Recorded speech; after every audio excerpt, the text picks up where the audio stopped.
Hi friends, welcome back to Rani's kitchen. నేను మీ రాణి. Friends, ఈరోజు recipe వచ్చేసి బ్రేక్ఫాస్ట్ రెసిపీ అండి, టిఫిన్ రెసిపీ. మనం మినపప్పు నానబెట్టి రుబ్బాల్సిన పని లేకుండా చాలా సింపుల్గా టేస్టీగా పప్పులతో పని లేకుండా అప్పటికప్పుడే మనం ఈ బ్రేక్ఫాస్ట్ అనేది కంప్లీట్ చేసుకోవచ్చు. ఆ ప్రాసెస్ అంతా చూద్దాం. వీడియోని ఫస్ట్ నుంచి లాస్ట్ వరకు స్కిప్ చేయకుండా చూడండి. మెత్తని కమ్మని దూదెల్లాంటి దోశలండి. ఈ దోశలు అనేవి ఎలాంటి చట్నీతో అయినా కూడా చాలా చాలా బాగుంటాయి.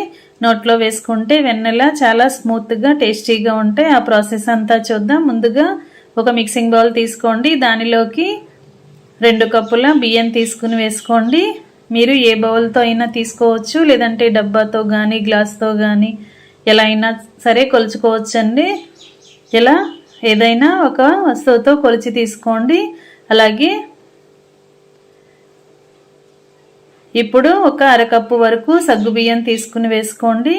అలాగే అదే కప్పుతో అరకప్పు వరకు అటుకులు తీసుకుని వేసుకోండి. మనకి మినపప్పు కానీ శనగపప్పు కానీ వాడాల్సిన పని లేదండి. ఈ దోశలకు ఈ 3 ఇంగ్రీడియంట్స్ ఉంటే సరిపోతుంది. చాలా స్మూత్గా టేస్టీగా ఉండే దోశలు అనేవి ప్రిపేర్ చేసుకోవచ్చు. వీటిని గిన్నెలోకి వేసుకున్నాం కదా, వాటర్ అనేవి గిన్నె నిండా పోసి శుభ్రంగా కడగండి. అటుకుల్లో డస్ట్ అనేది ఉంటుంది. అలాగే బియ్యాన్ని సగ్గుబియ్యం కూడా బాగా కడగండి. ఇలా 2-3 సార్లు బాగా కడిగి తీసుకోండి.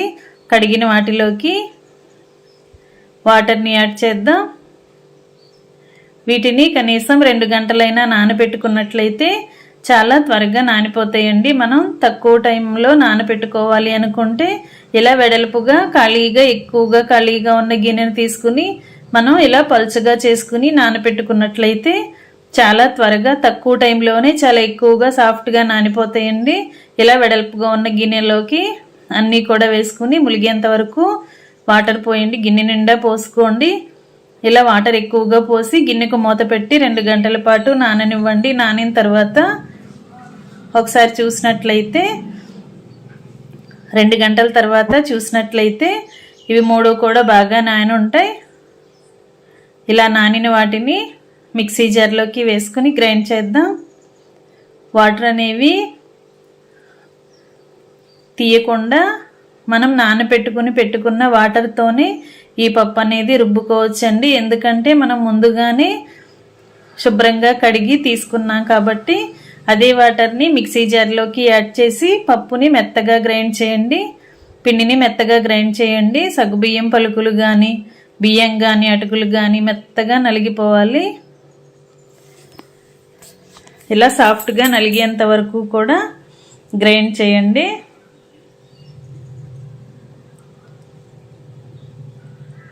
మెత్తగా నలిగిన తర్వాత మొత్తం అంతా కూడా ఒక గిన్నెలోకి వేసుకోండి. అదే మిక్సీ జార్లోకి మిగిలిన వాటిని కూడా వేసి తగినన్ని వాటర్ పోసి దానిని కూడా మెత్తగా గ్రైండ్ చేసి అదే గిన్నెలోకి వేసేసుకుందాం. ఫ్రెండ్స్, ఛానల్ని ఫస్ట్ టైం చూస్తున్న వారు సబ్స్క్రైబ్ చేసుకుని పక్కనే ఉన్న బెల్ బటన్ క్లిక్ చేయండి. నేను పెట్టబోయే రెసిపీస్ అన్నీ డైలీ మీ ఫోన్కి నోటిఫికేషన్కి వస్తే ఓపెన్ చేసి చూడండి. నచ్చిన రెసిపీస్ని కుక్ చేసి ఫ్యామిలీకి సర్వ్ చేయండి.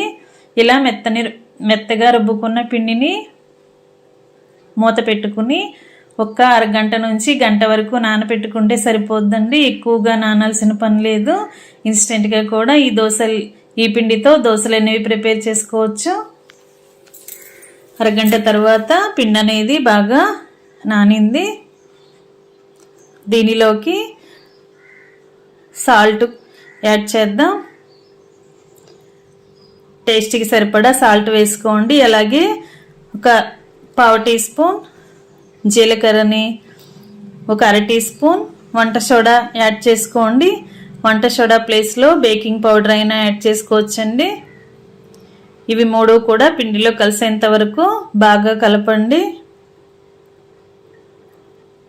మనం ఇన్స్టెంట్గా దోశలను వేసుకోవాలి అనుకుంటే వంట సోడా వేసుకోవచ్చండి. లేదంటే నైట్ మొత్తం కూడా రుబ్బిన పిండిని నానబెట్టుకుని మార్నింగ్ కల్లా మనం బ్రేక్ఫాస్ట్ ప్రిపేర్ చేసుకోవాలి అనుకుంటే వంట సోడాతో పని లేకుండా అప్పటికప్పుడు దోశలు వేసుకోవచ్చు. స్టవ్ ఆన్ చేసి పెనం పెట్టుకుని 1 టేబుల్ స్పూన్ ఆయిల్ వేయండి. ఆయిల్ కాగిన తర్వాత రుబ్బుకున్న పిండి నుంచి 2 గరిటెల పిండిని తీసుకుని దోశలు వేద్దాం. డైలీ మినపప్పుతో ఇడ్లీ కానీ దోశలు కానీ చేసుకునే కన్నా ఒకసారి సగ్గు బియ్యంతో అటుకులతో బియ్యంతో ఇలా పిండిని గ్రైండ్ చేసుకుని దోశలు వేసి చూడండి. ఎలాంటి చట్నీతో అయినా కూడా చాలా చాలా టేస్టీగా ఉంటాయి. మనం ఈ దోశల పిండితో సెట్ దోశలాగా స్పాంజ్ దోశలాగా వేసుకోవచ్చు, లేదంటే ఇలా పల్చగా పేపర్ దోశలాగా కూడా వేసుకోవచ్చండి.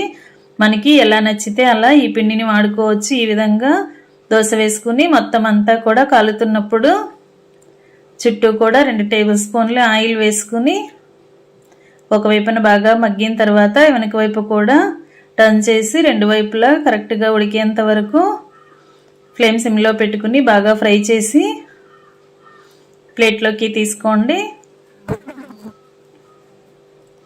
ఇదే విధంగా పేపర్ దోశలాగా కాకుండా నార్మల్గా స్పాంజ్ దోశలాగా సెట్ దోశలాగా వేసుకోవాలి అనుకుంటే ఇలా 2 గరిటెల పిండిని పెనం మీద వేసుకుని ఎక్కువగా స్ప్రెడ్ చేయకుండా ఇలా కాల్చుకున్నట్లయితే దోశ అంతా కూడా చిన్న చిన్న హోల్స్ పడుతూ ఉంటాయి. పిండి అనేది కరెక్ట్గా ఉడుకుతుంది. ఈ విధంగా 2 టేబుల్ స్పూన్లు ఆయిల్ వేసుకుని ఈ విధంగా కూడా దోశలు వేసుకోవచ్చండి. మీకు ఎలా నచ్చితే అలా ఈ పిండిని యూజ్ చేసుకోవచ్చు.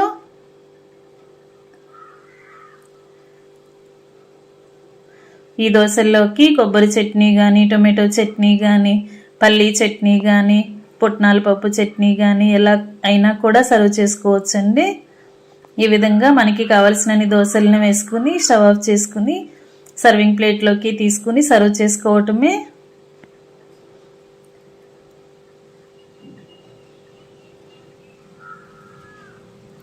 ఎప్పుడు ఒకేలాంటి టిఫిన్ కాకుండా ఈసారి ఈ విధంగా మీరు కూడా బ్రేక్ఫాస్ట్ ప్రిపేర్ చేసుకుని సర్వ్ చేసుకోండి. టేస్ట్ అనేది చాలా చాలా బాగుంటుంది.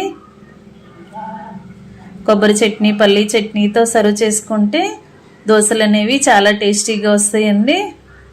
రెసిపీ నచ్చినట్లయితే లైక్ చేయండి, ఛానల్ని సబ్స్క్రైబ్ చేసుకుని పక్కనే ఉన్న బెల్ బటన్ క్లిక్ చేయటం మాత్రం మర్చిపోకండి. మీరు కూడా కుక్ చేసి ఫ్యామిలీకి సర్వ్ చేయండి. మరొక రెసిపీతో మళ్ళీ కలుద్దాం. Thanks for watching. నేను మీ రాణి.